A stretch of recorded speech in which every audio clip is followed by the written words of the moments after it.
Bonjour et bienvenue à cet épisode de SOS Business.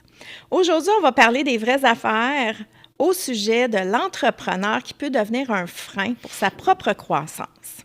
J'ai quelques statistiques. Harvard Business Review montre que beaucoup d'entreprises plafonnent lorsqu'elles restent centrées sur leurs fondateurs. Et ensuite, on a Global Startup Report 2023 de Startup Genome qui confirme que 74 des startups échouent à cause d'une croissance mal gérée. Alors, pour en parler avec moi aujourd'hui, j'ai le plaisir d'accueillir Martin Duchesne de Défi Montréal. Bonjour Martin, merci tellement d'avoir accepté d'être avec moi aujourd'hui. C'est un grand plaisir, Sonia. Merci beaucoup. Alors, parle-nous un peu de ce que tu fais à Défi Montréal. Mais en fait, ça fait un peu plus de 25 ans. Je suis un passionné de l'entrepreneuriat, de l'innovation. J'ai commencé en capital de risque. J'ai travaillé autant avec les entrepreneurs, avec les organismes de financement. J'ai travaillé comme investisseur aussi et en développement économique. À travers les années, ces trois chapeaux-là, j'ai dû un peu les répartir. On a démarré Ange Québec, qui est un organisme maintenant qui coach, qui accompagne, qui soutient les investisseurs pour aider justement les entrepreneurs en démarrage. J'ai dirigé Techno Montréal, qui est un organisme parapublic, une grappe, la grappe des technologies de l'information.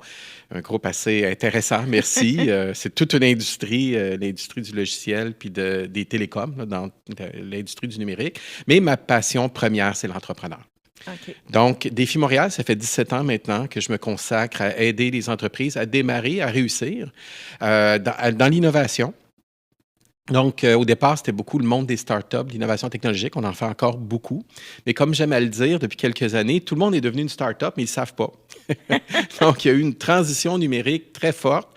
La technologie est partout. La transition numérique est partout. La capacité d'adaptation, les défis qu'on a traditionnellement dans une compagnie technologique, bon, même des entreprises traditionnelles ont ces problèmes, ces défis-là à relever.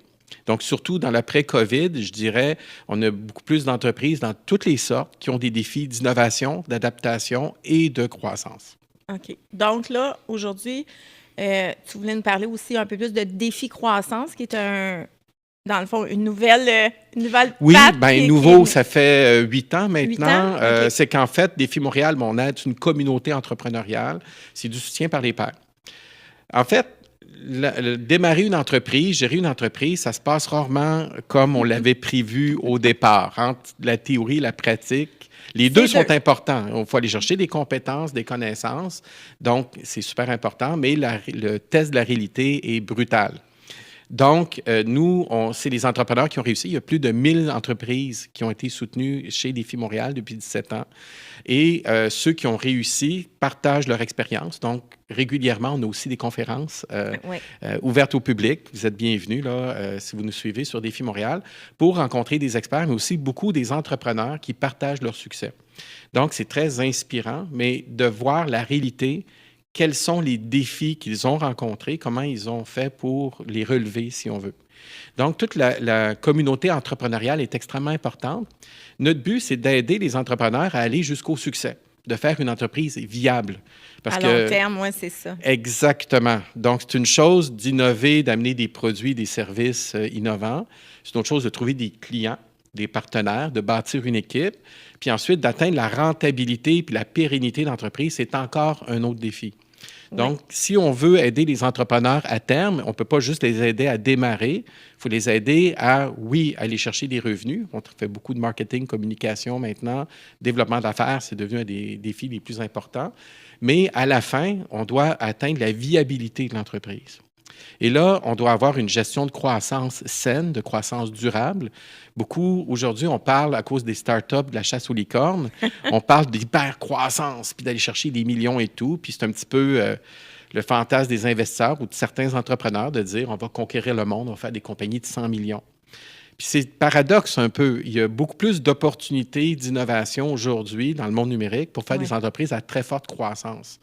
Mais le taux de succès est très faible. C'est ça, c'est parce que ça part en lion, mais ça finit en mouton. Exactement, exactement. Puis dans le fond, on a vécu cette transition en disant, on doit aider les entrepreneurs en groupe, on réussit, le taux de succès est beaucoup plus élevé, parce que faire du développement seul, c'est un grand, grand défi. Donc, d'aller chercher cette expérience-là des autres, c'est ce qu'on fait à Défi Montréal. Puis ensuite, oui, on a démarré Défi Croissance, qui est un programme d'accompagnement pour aller vers les opérations, la gestion des 3 grands défis que les entreprises doivent relever. La première, il faut trouver des clients de façon durable, répétable. Donc, pas juste un client, parce qu'une fois, on a été très persévérant pour le faire dire oui. Là, les entrepreneurs sont très bons là-dedans. Mais d'avoir un client, mais d'avoir un cycle client répétable, prévisible, où on est capable de répéter et d'avoir un pouvoir d'attraction puis de connexion à grande échelle pour connaître nos clients puis être capable de faire une entreprise viable. Fait que ça, c'est un premier défi. Trouver des clients. Ensuite, il faut livrer la marchandise. Oui, c'est ça. Puis là, on parle beaucoup de leadership là-dedans. Exactement. Et ce qui nous amène à parler de l'entrepreneur, des fois, qui freine sa croissance. Oui, parce que c'est des défis différents quand on bâtit une équipe. Bâtir une équipe, garder des talents, c'est beaucoup plus difficile que c'était. Puis ensuite, entre les revenus et les dépenses, être capable de gérer avec des partenaires, même de financement, pour obtenir une masse critique où est-ce que l'entreprise devient rentable sur le long terme. Donc, c'est 3 défis assez différents. Et il fallait, oui, amener un programme de soutien pour aller vers la planification ou à ces prochaines étapes-là. Parce que les défis, les qualités qui font un bon entrepreneur puis qui font un bon gestionnaire à long terme, ce pas les mêmes.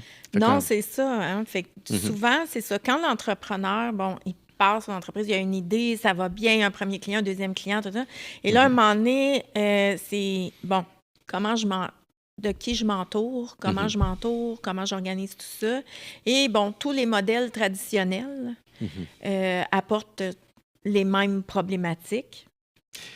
On va se dire ça en partant. Oui. Et en plus, tu sais, d'avoir l'audace d'oser puis de partir en entreprise, c'est pas non plus les mêmes compétences qu'on a besoin pour stabiliser une croissance ou établir une croissance. Puis c'est pas non plus les mêmes compétences qu'on a besoin quand on est dans une entreprise mature. Oui. L'équipe de leadership que tu vas avoir va se modifier avec le temps. C'est impossible d'avoir un gestionnaire. Ça devrait. C'est pas impossible. C'est pas impossible, mais c'est peu probable. Oui. On peut s'inspirer de modèles, mais on voit des Jeff Bezos qui ont construit Amazon ou des Bill Gates qui ont démarré puis qui sont restés par la suite. C'est une exception, mais c'est des exceptions remarquables. Ils ont monté l'entreprise, ils ont su s'entourer, ils ont su développer une équipe. Si de l'autre côté, on voit le modèle de Steve Jobs, puis vous avez peut-être vu les films et tout, puis c'est un homme extrêmement inspirant. Mais Steve Jobs est plus représentatif des entrepreneurs moyens. Donc, ils ont démarré dans un garage, qui ont innové, qui ont une petite équipe, qui ont été un peu victimes de leur succès, qui sont retrouvés dans une entreprise qui est peut-être devenue plus grande qu'ils pensaient, puis qu'à un moment donné, a perdu son poste. Est arrivé un moment où ça ne fonctionnait plus, puis il y avait un conflit ouvert entre l'entreprise, ses besoins et l'innovateur. Donc, vous avez vu l'expérience quand tu as créé le Macintosh, quand tu as créé puis lui, il voulait développer puis aller en avant. L'entreprise voulait sécuriser puis aller chercher la rentabilité d'entreprise. Mais ce qui est exceptionnel d'un Steve Jobs, par exemple, son passage dans le désert, il a su se réinventer, apprendre de son échec. Puis finalement, non seulement il est revenu plus tard, d'ailleurs, en passant, il a permis de réinventer. Oui, je travaillais chez Apple quand Steve Dieu. Jobs est revenu. Petit monde, hein? Oui. Mais c'est exceptionnel. C'est ça. J'étais là quand les iMac sont revenus. Là, mais le iMac qui a sauvé Apple. Oui, qui a sauvé Apple, parce qu'Apple s'en allait vraiment pas dans la bonne direction. Non. Puis c'est pour ça que c'est intéressant de voir qu'il y a des qualités d'entrepreneur, il y a des qualités de gestionnaire pour rentabiliser une entreprise, la faire grandir. Mais là, le plus gros défi 2026, aujourd'hui, quand je dis que tout le monde est une start-up, c'est qu'il faut se réinventer. Fait que la vraie réalité aujourd'hui, il faut combiner les 2 expériences. On a besoin de nos entrepreneurs. On parle beaucoup d'intrapreneurs. Oui. Fait que on a besoin de comme cet ADN d'innovation, de se réinventer au sein des entreprises, mais on a besoin aussi de bons gestionnaires. On a besoin de gens qui vont amener l'équipe, qui vont rendre ça prévisible, qui vont avoir la vision un peu de rendre l'entreprise viable, rentable, performante à long terme. Donc, il y a une combinaison de talents qui ne sont pas faciles à rencontrer, mais de plus en plus, vu que la seule constante, c'est le changement, puis que le numérique, puis le client change, l'économie change, tout change. Fait qu'il faut avoir souvent dans la même entreprise les qualités d'innovation d'entrepreneur, mais aussi les qualités de gestionnaire. Avant, on disait, oui, il fallait comme passer de l'entrepreneur en mode gestion traditionnelle. C'était le secret du succès. Maintenant, ben, le succès, il n'est jamais attendu. On peut réussir cette année, mais l'année prochaine, dans 2 ans, dans 5 ans, le monde change. Des entreprises qui pouvaient vivre 20 ans, 50 ans avec la même recette, aujourd'hui, au bout de 5 ans, c'est une éternité. Là. Mais même à ça, on a des entreprises qui ont su évoluer. Dernièrement, on a vu la Baie du Son, on a vu Sears, qui ont évolué énormément. Là, ils se sont adaptés, puis à un moment donné, ça ne fonctionnait plus. Oui. Mais il y a quand même des entreprises qui peuvent évoluer. Mais qui doivent évoluer. Aujourd'hui, c'est comme tout va très vite. Et trop vite, la capacité d'adaptation est... Oui. Fait que dans le fond, on dit qu'il faut s'adapter. Est-ce que l'entrepreneur devient un frein? Oui, ça peut devenir un frein parce que la clé d'un bon dirigeant puis d'un bon entrepreneur, c'est très bien connaître ses forces et ses faiblesses. Et je vous dirais, c'est la même chose dans une entreprise établie, quand on veut aller dans un mode de gestion traditionnel. Dans les dernières années, on a vu des cas d'entreprises qui auraient dû réussir. On voit des grandes sociétés qui ont eu du mal. On parle dans le commerce de détail. Bien, on regarde plus récemment Nordvolt, Lyon et compagnie. C'était pas des mauvaises boîtes. C'était pas des mauvaises idées. Il y a 10 ans ou il y a 15 ans, probablement que ces compagnies-là, selon les critères traditionnels, auraient dû réussir. Mais la réalité, le marché a changé. Les façons de faire ont changé. Puis c'est pour ça que les défis des entrepreneurs qui doivent apprendre à connaître leurs limites, puis à se remettre en question pour dire, ma recette, elle fonctionne-tu? Est-ce que je dois évoluer? Bien, les entrepreneurs, les gestionnaires peut-être plus traditionnels doivent aussi se remettre en question. Ils doivent reprendre du recul. Puis là, il faut commencer à dire, OK, il n'y a plus rien de safe. La recette traditionnelle, elle n'est pas automatique. Non. Il faut être capable de prendre un deuxième regard, du recul, parce que trop de gestionnaires, puis même des sociétés qui financent des entreprises, se fient trop aux bonnes vieilles recettes qui fonctionnaient. On faisait une analyse de rentabilité, puis par le livre, ça devait fonctionner. L'entrepreneur, bien, à un moment donné, il va être capable de dire, oui, mais la réalité, est-ce qu'elle est là? C'est ça. Mais je veux revenir sur un point que tu as dit. Tu sais, quand tu parles, il faut savoir se connaître puis savoir ses forces. Aujourd'hui, plus que jamais, on a besoin que l'humain soit à son plein potentiel. Et malheureusement, tous les systèmes qu'on a en place, traditionnels, briment l'humain et l'empêchent d'atteindre son potentiel. Et là, je pense que dans un monde où on est rendu, c'est très important que l'humain reprenne son essence, qu'il revienne comme un humain, qui fonctionne comme un humain. Et là, on peut voir tout le potentiel qui est autour de nous et faire des équipes qui sont optimales et tout va devenir plus fluide. Oui, c'est un sujet qui me passionne. Merci beaucoup parce que la passion d'aider les entrepreneurs puis d'innover, c'est d'aider les gens à dépasser leurs limites, à atteindre ou se rapprocher de leur plein potentiel. Est-ce qu'on n'a pas atteint notre plein potentiel? Je ne le sais pas. La beauté, c'est que l'humain a un potentiel immense qu'on n'a jamais vraiment atteint. Mais à chaque fois qu'on le met dans une case. On le met dans une case, puis à chaque fois qu'on pense qu'on a atteint nos limites, bien, on se rend compte qu'on peut les dépasser. Puis c'est le propre d'un entrepreneur de repousser ses limites, puis de repousser les limites des gens avec qui il travaille. La définition d'un entrepreneur, je ne sais pas si vous avez vu dans le dictionnaire, c'est quelqu'un qui lance un projet sans avoir tous les éléments nécessaires pour sa réalisation. Tout à fait. Donc, par définition, l'entrepreneur, bien, il prend des risques. Il pousse. On dit des fois, il saute en parachute, puis il fait son parachute avant. Puis là, il faut que le parachute soit à la place avant d'arriver en bas. Ouais. C'est fou, mais on en a besoin. C'est nécessaire. Si on veut innover, changer, s'améliorer, repousser les limites, bien, des fois, c'est d'aller en dehors des zones de confort, puis d'aller plus loin. Traditionnellement, si on regarde le 20e siècle, c'était quoi une entreprise performante? C'est une entreprise bien huilée. C'était une machine que tout le monde faisait de façon répétitive, la bonne chose, la bonne façon. Vous avez vu le film de... c'est l'âge industriel là, avec le cinéma muet là, qui était vraiment extraordinaire. Mais justement, on était des rouages d'une machine. Puis le paradoxe, les gens faisaient des années d'études. puis arriver au travail en disant, OK, oublie tout ce que tu as appris, là, arrête de penser, fais juste faire ce qu'on te dit. Oui, ça me fait penser, c'est ça, on a essayé pendant, je m'excuse, tu sais, moi, pendant longtemps, on essaie de faire des humains, puis même encore aujourd'hui, on essaie de faire qui fonctionnent comme des machines. Ben, et là, l'IA arrive, c'était la recette. L'IA arrive, puis on essaie que l'IA fonctionne comme un humain. Fait qu'en tout cas, on n'a pas appris. Oui. Ben, en fait, je pense qu'on essaie de développer, en tout cas, l'IA peut être un bon soutien à l'humain, mais de penser que la machine va remplacer l'humain, je pense que c'est sous-estimer l'humain de beaucoup. Surtout le jugement. Les plus gros enjeux de l'IA, c'est la gouvernance, c'est la prise de décision, c'est la maturité, des choses que l'IA ne fait pas très bien, puis que nous, on a un petit peu abdiqué nos responsabilités. Là, à un moment donné, elles reviennent en vitesse grand V. Oui, tout à fait. Vous savez l'adage, vous avez vu Spider-Man, là? À grand pouvoir, grande responsabilité. Oui. Bien là, on a des pouvoirs extraordinaires que la technologie nous donne. Bien, les responsabilités viennent avec, puis là, il faut les adapter, il faut les soutenir. Fait que ça, je pense qu'il y a des enjeux pour ça. Mais si on revient aux limites où, traditionnellement, on disait utilise 5 % de ton potentiel, c'est tout ce qu'on a besoin. Puis c'était peut-être abrutissant, mais les machines fonctionnaient bien.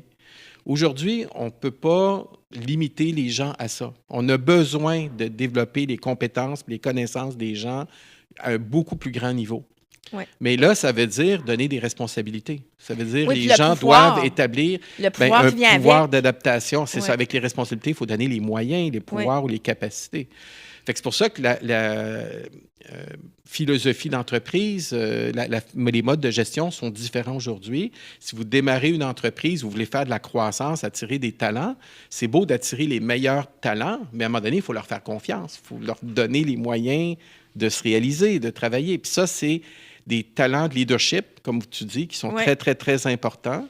Puis souvent qu'au départ, les gens ont sous-estimé. Oui, et c'est pas... Et dans la société, j'avais fait un podcast là-dessus, justement, sur le leadership. Malheureusement, il y a plein de gens qui se ramassent dans une position de leadership puis ils n'aiment vraiment pas ça. Et c'est pas... Oui, qui n'avaient peut-être pas réalisé tout ce que ça implique. Ça peut être grisant de dire j'ai une responsabilité, j'ai un titre et tout, mais bon, il y a des... Il y a des compétences qui viennent avec. C'est fou que les jeunes générations sont beaucoup moins, on dit moins ambitieuses, mais moins promptes à dire je veux devenir patron. Puis c'est beaucoup à porter. C'est beaucoup à porter. Les gens vivent l'anxiété, vivent du stress. Puis déjà, leur vie personnelle est très, très exigeante. Fait que là, porter une équipe, porter une entreprise, ça demande beaucoup. Oui, on y pense, on le voit. Je pense qu'il faut un peu plus leurs limites par rapport à ça. C'est très exigeant. Puis c'est pour ça qu'à quelque part, le modèle où le patron avait toutes les responsabilités sur les épaules ne fonctionne plus. Non, il faut une équipe où est-ce que tout le monde prend sa part, puis s'implique, puis il croit aussi, partage un peu le même but. Là. On arrive déjà à la fin de notre podcast, ça va vite. Hein? Mm-hmm. Écoute, en terminant, si tu avais 3 choses que les gens devraient retenir dans notre discussion aujourd'hui, ce serait lesquelles? Bien, là, il faut apprendre à se faire confiance. On repousse nos limites. Puis ce qui fait un frein, c'est un peu souvent l'anxiété, d'une part. Fait que des fois, il faut être à la fois très conscient de ses forces, de ses faiblesses, de ce qui doit être comblé. Quand on connaît le chemin, on connaît les bons et les moins bons côtés, ça devient beaucoup moins un frein. On a un chemin viable pour arriver, pour réussir. Deuxième chose qui est un vrai frein, qui fait très douloureux, j'appelle la pensée magique. Comme entrepreneur, quand est-ce qu'un entrepreneur devient un frein? Parce qu'à un moment donné, oui, on saute à l'eau puis on apprend à nager en chemin, mais à quelque part, il faut reprendre un contact avec la réalité. Il faut toujours revérifier le marché, la technologie, le client, l'équipe, est-ce qu'ils sont là? Puis vous, comme personne, misez sur vos forces, mais en même temps, faites attention de prendre conscience de vos angles morts. Il faut être toujours à l'affût pour apprendre, pour dépasser nos limites comme ça. Fait que là, ça devient moins un frein. C'est pas d'être parfait aujourd'hui. Tu sais, quand on devient un frein, des fois, il y a la paralysie parce que, ah, mon Dieu, qu'est-ce qui se passe? Est-ce que je vais arriver? Est-ce que je vais... On vit de l'anxiété, on vit de l'angoisse, ou des fois, le syndrome d'imposteur comme entrepreneur. Puis c'est ça qui bloque. Puis à un moment donné, on essaie de le cacher, puis dire, OK, les gens ne s'en rendront pas compte. Puis là, on devient une nuisance. OK, on se compte des niaiseries, on se compte des menteries, puis on les compte des menteries aux autres aussi. Puis ça, c'est pas sain. Ça devient un frein, ça devient un heurt. Il faut apprendre ses forces, miser dessus. Il faut dépasser ses limites, mais aussi assumer ses faiblesses.